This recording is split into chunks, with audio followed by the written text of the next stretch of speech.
Hello friends, welcome back to Healing Your Heart. Again, I am so honored and grateful to be on this journey with each and every one of you. Many of you have actually hopped over to the Healing Your Heart Facebook group, and I want to thank you all for sharing so much of your process. Many of you are just posting how it's going, things that are coming up for you, struggles that you're having, aha moments that you're experiencing, and insights that you're gleaning about yourself. And an equal amount of you are sharing your questions. What do I do when I get stuck along the way? Is it normal for me to experience so much emotion and to really feel all of that coming back up? People sharing a lot about how they're just really afraid to go there and coming up against a lot of resistance around doing more than just reading the chapters of the book, to actually sit and take the time to feel into the emotions and to journal honestly about those things that have been so painful in their lives. I get it. This is not easy work. And, one of the experiences that I had in not wanting to go there was when I was in a previous relationship with my ex-fiance, and things were just not going well. We'd been together for a decade, and I just kept holding out for hope, and I just kept trying, and he kept trying, and we just kept, really coming up against a wall. And I didn't want to admit that the relationship probably just wasn't meant to be. I loved this person so much. And so rather than being honest with myself and really looking closely at everything that was occurring in the relationship, all of the dynamics and the experiences that we went through and the emotions that were flying and the words that were being thrown around and, all of the kind of the things that we went through, I didn't want to admit it. I didn't want to go there because the thought of being without this person felt so much more devastating to me than the thought of just putting up with it and staying in a relationship that, quite frankly, was toxic for both of us. I didn't want to announce to the world that I had been wrong, that this relationship had fallen apart so much earlier, in the game than what I was letting on to the outside world. So I had all this confusion inside, and this pain and sadness and fear and anger and guilt. But I also had so much shame within me because I knew that for a long time I was pretending to be in a relationship that was absolutely amazing and fulfilling and exciting. And at the end of the day, we did have all of those things, but it just wasn't enough. And I found myself, lying to myself and lying to everyone around me and pretending. So I get it. I get that it can be scary to really look at those walls that you've built around you, to really look honestly at how you're living your life today. From the relationships that you have today to the jobs that you have, but also looking, into the past and the things that brought you to where you are now. It's often difficult to go look back on those things and recognize our own contribution, but also to go back and revisit that pain. And I have to tell you, it's part of the process. It's part of the process of bringing it back up and examining it, exploring it, coming from a place of love and compassion for yourself and for everyone else involved, and allowing yourself the space and the non-judgment and the safety to, just really be honest and take a look at it. And then it's through that we're able to heal. Again, Michael Brown from a guy who wrote a book called The Presence Process. He has this quote that I love so much. He says, "The only way out is through, and the only way through is in." And it's just hit me so hard when I read that, because my whole life I'd been trying to avoid my pain, or get around it, or kind of sneak around and pretend like it's not really there, right? There really isn't an elephant in the room, and I'm just kidding myself the whole time. So thank you all so much for your active participation and your willingness to be vulnerable and to really go there and dive into this work with both feet and with your whole heart and your whole soul. This mini course was designed to help you all avoid some of the common roadblocks that we all experience when embarking on this type of work, and to also give you a place to come to when you need that extra support and encouragement, and that knowledge that you're not alone in this process, and that everything is going to move, the way it's meant to move, and you're going to have whatever experiences you're meant to have. And, this was why I created this mini course. I'd love nothing more than to be able to work one-on-one with everyone on the planet. And I also can appreciate that that's just not feasible.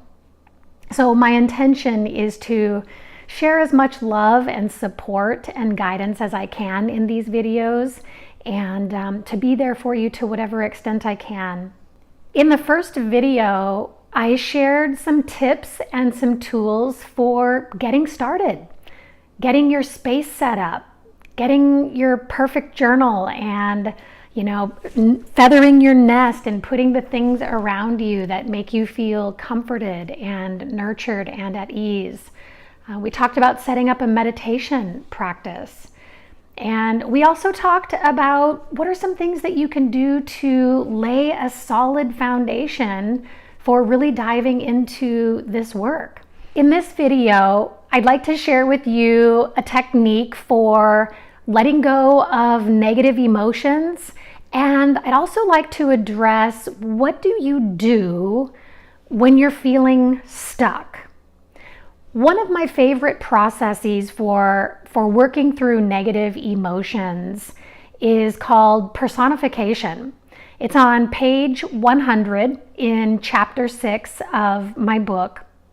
And I love this process for eliminating negative emotions, because it helps you get to the core of what the emotion is, but also why it's there, why it's present for you, and what it has to teach you about yourself.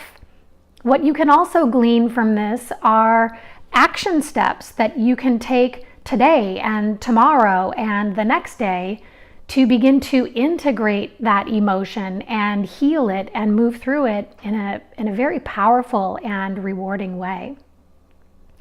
So let's talk about the personification. Several years ago, I went through an extremely difficult breakup, and I actually practiced all of the techniques that I write about in this book, every single one of them. And one afternoon, I remember that I was really at my height of despair, and I was pacing my house, and I had so much anxiety and so much anger and so much sadness.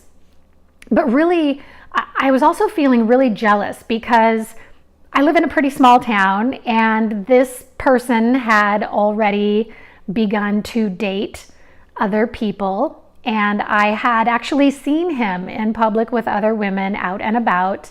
And this was just really creating a problem for me. And so I remember I was in my home one Sunday afternoon, and I'm literally pacing from room to room, and I'm breathing and I'm meditating, and I'm doing all of the things that I teach, my students and my clients. And it was just so overwhelming at that point. I'd get up off the couch and I'd walk into the bedroom, and then I'd stand in the bedroom and I'd look around, and then I'd walk back out to the living room, and then I'd walk into the kitchen, and I just couldn't, I didn't know what to do with myself. So I remember I walked into my bedroom for the umpteenth time, and I sat down on the floor and I leaned up against the wall and I just began sobbing. And I sobbed and I sobbed and I sobbed. And after the emotion began to subside, I just asked myself, what is the primary emotion that really has me so wound up, like a caged dog? I mean, I just was like going out of my mind. And jealousy is what came to mind. So I closed my eyes and I began to take some deep breaths in and out. And I remember asking myself this jealousy, like, what are you? Who are you? Why are you here? Like, what do you have to teach me? What is it that I'm meant to learn from this experience so that I can integrate it and let it go and not have to continue to cycle through this painful episode? So I'm there and I'm my eyes are closed and I'm asking these questions, and in my mind's eye, I had this vision of this like young 12-ish or so teenage girl standing at the front door of my house, and you know, she had long straggly hair and a bunch of dark eyeliner under her eyes and a pouty look on her face. She was wearing an oversized baggy t-shirt with a flannel over the top, jeans with holes in the knees, and these unlaced high-top Converse. And she just looks a wreck, right? Just looks like an absolute mess. And in my mind's eye, I see her standing there glaring at me with her arms crossed. And I'm thinking to myself, okay, this is jealousy. I had actually personified the emotion of jealousy. I don't know where the vision came from or that particular visual, where that arrived from. It just is what showed up in my mind when I asked the question, who are you? What are you? Why are you here? So in my mind's eye, then I began to think, well, maybe I should have a dialogue with this girl standing in front of me. So I began to try to coerce her into coming and sitting down on the couch to have a conversation with me. And at first she was very resistant. And she was like, no, and she was using some colorful language to tell me where I could go and where I could stick it, basically, and what she thought of me. And I just remember thinking, this is so curious. And so I began to soften and continued to ask her to please just join me in a meaningful conversation about what this is all about. And so reluctantly, she eventually joined me on my couch. And again, this is all happening in my mind's eye. My eyes are closed. And I began to have a conversation with her. And I just said, you know, who are you? Why are you here? Like, what is it that you need me to know? And she began rattling off right away. I need you to pay attention to me. I need you to feed me properly. I need you to get good sleep. I need you to stop resorting to wine every evening and numbing me out and locking me out and pretending like I don't exist. I need you to take care of me. I need you to love me. I need you to nurture me. I need to be the most important thing to you. I need you to love me. I need you to put me first. And like this light bulb went off. And I realized in that moment, I'm sitting face to face with a young version of myself who I've never in my life taken care of. If you know anything about my story, I was given away by my parents multiple times as a little girl. So I had hardcore abandonment issues. My dad, when he would come back, he had a girlfriend that he met who's now his wife and my stepmother. But back then, I didn't know who this person was. All I knew was that there was someone or something that must have been more important to him than I was. So from my earliest conditioning, I was jealous. I had so much jealousy about, where is my daddy going? Why is he leaving me? Where is my mom? Like, why can't I be with them? Nobody loves me. Nobody wants me. I'm not good enough. There's always going to be someone or something that's better than me. And that's why they're not with me, because they're with someone else doing something else. This conversation, as I was realizing, oh my God, this is actually me. This is an emotion. This is an aspect of myself that I need to heal up.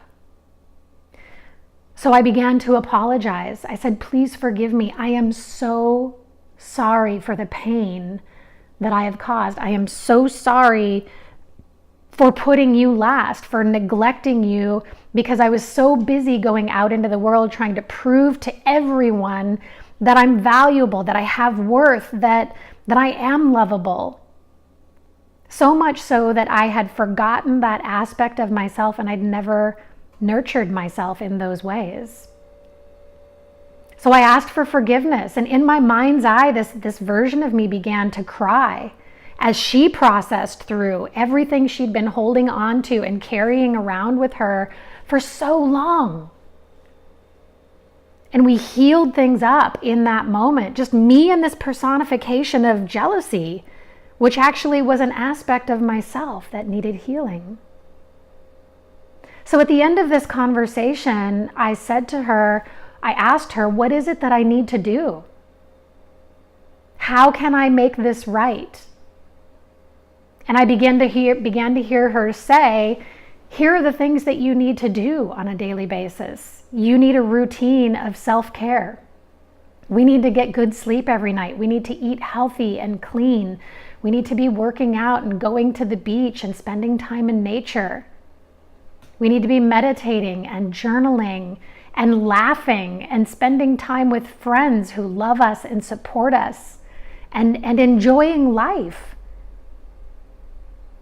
And so I realized in that moment, this is the action that I need to take in order for this healing to actually come to completion and for me to integrate it and put it into tangible form. So it's not enough to just personify the information and get the lesson or the wisdom from what it has to share with you, what you learn from it, but you also have to take the steps to integrate it. So that's a personal experience of using the personification exercise, which I'll tell you, I'd never learned that as a technique from the Chopra Center or any of my teachings. I don't honestly know where that came from. It's just, I fell into this process in this very highly emotional time in my life, and that was what came from it. And I had such an amazing experience of moving through that I decided to list it as one of my favorite techniques in my book. So use that exercise. Again, it's on page 100 is where I start talking about it, and then toward the end of that chapter there's the actual steps to the exercise. So use that and let me know how it works for you. Another thing that I do if I have the time is I'll just go into a nice gentle meditation. Anywhere from 5 minutes, 10 minutes to 20 minutes or 30 minutes if I have the time. I like to do the just this meditation that I taught in the first video of the series, because for me it's so gentle, but it's also very calming and very light and very peaceful for me. Finally, this would be a good time for you to return to the commitments that you made and journaled about at the beginning of the book. Go back to the commitments that you made to yourself. Why are you here? Why are you doing this process? Why are you moving through healing your heart at this time in your life? What is your why? And what is it that you're most committed to? I find that when I'm really feeling stuck and coming up against resistance, these 3 things really help me to kind of anchor back into, here's what I'm doing, here's why I'm here, Everything's going to be okay. I'm perfectly safe. This is my process. This is my journey. And I'm totally in control of how this unfolds. And I'm very safe. And I'm nurtured and I'm cared for. If all else fails, then post your questions in the Healing Your Heart Facebook group. Post your questions in there. Let me know what's coming up for you. And I'll do my best to guide you along. So this personification exercise, some of you might be thinking, this is great, Tris. This is really great. Thank you so much for this technique and this process. But what can I do when the emotion or the feelings that I'm having are they're so overwhelming, kind of like what I was describing in my personal experience when I first did the personification exercise myself. So you might be thinking to yourself, that's great, but what do I do when I just feel like I'm going to come out of my skin? Like I just can't handle what's going on in the moment. There are 3 self-reflection exercises that I'd like to point you to in the book. And the first one is on page 57. And these exercises are specifically designed to help you move through and recognize what it is that you're feeling. And they also help you to recognize how you handle your emotions currently. Like, what do you do when you can't handle what's going on? Where do you go when it just becomes too much? And it's also these are also great exercises for helping you to identify where you might be holding on to things that are what we call secondary gain, meaning it's baggage. You know it's not good to hold on to it, but you might be getting something from holding on to it.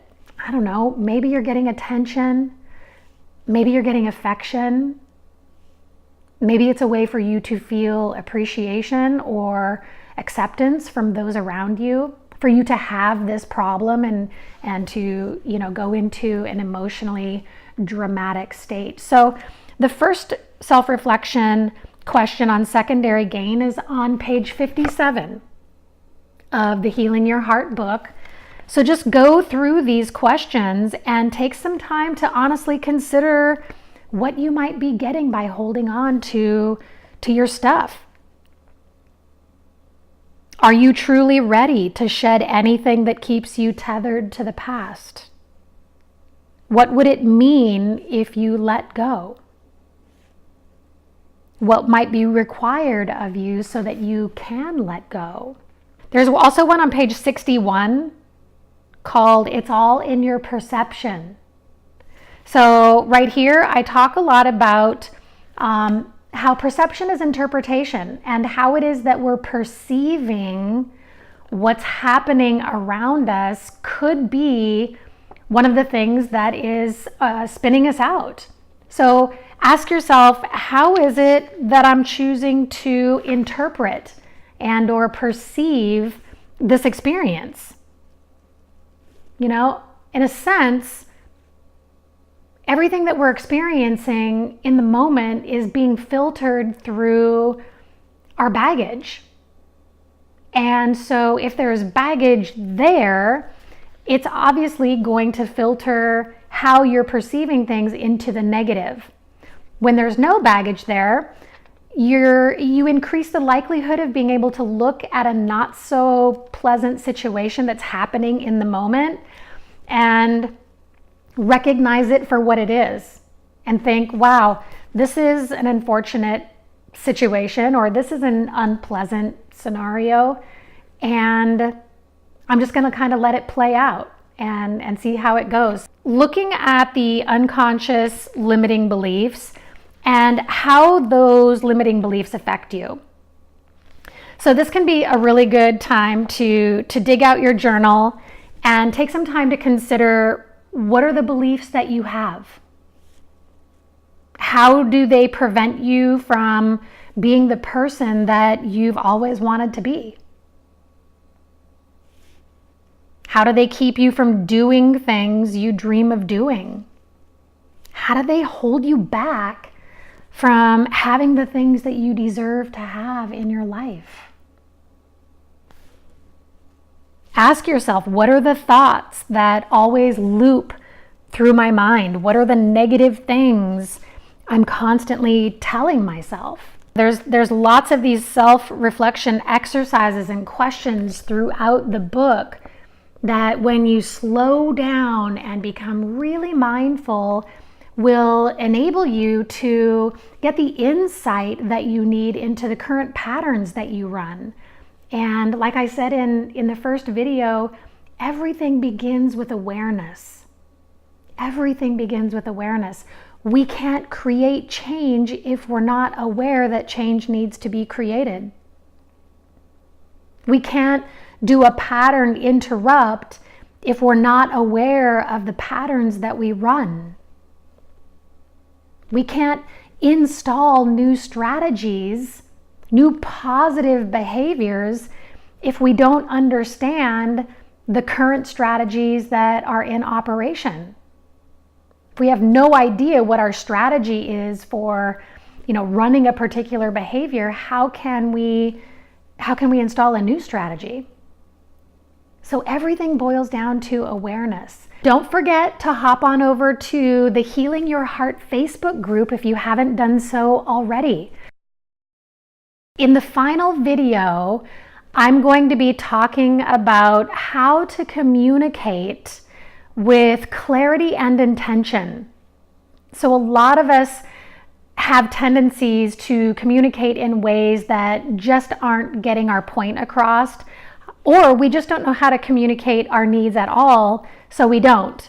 And our needs go unmet, which creates conflict in our relationships, in our work environment, in our career, and even internally in the choices that we make for ourselves on a daily basis. So we'll talk about learning how to communicate consciously with clarity and with intention, and also how to set and enforce boundaries. These are two of the biggest areas that my students, my clients, everyone who's human, including myself, these are two of the biggest areas that people struggle with. So that's going to be covered in our final video. I want to thank you all so much for being here, for continuing on with this incredible journey. You're doing an amazing job. And I just am so honored and so filled with gratitude that you're here doing this process at this time in your life.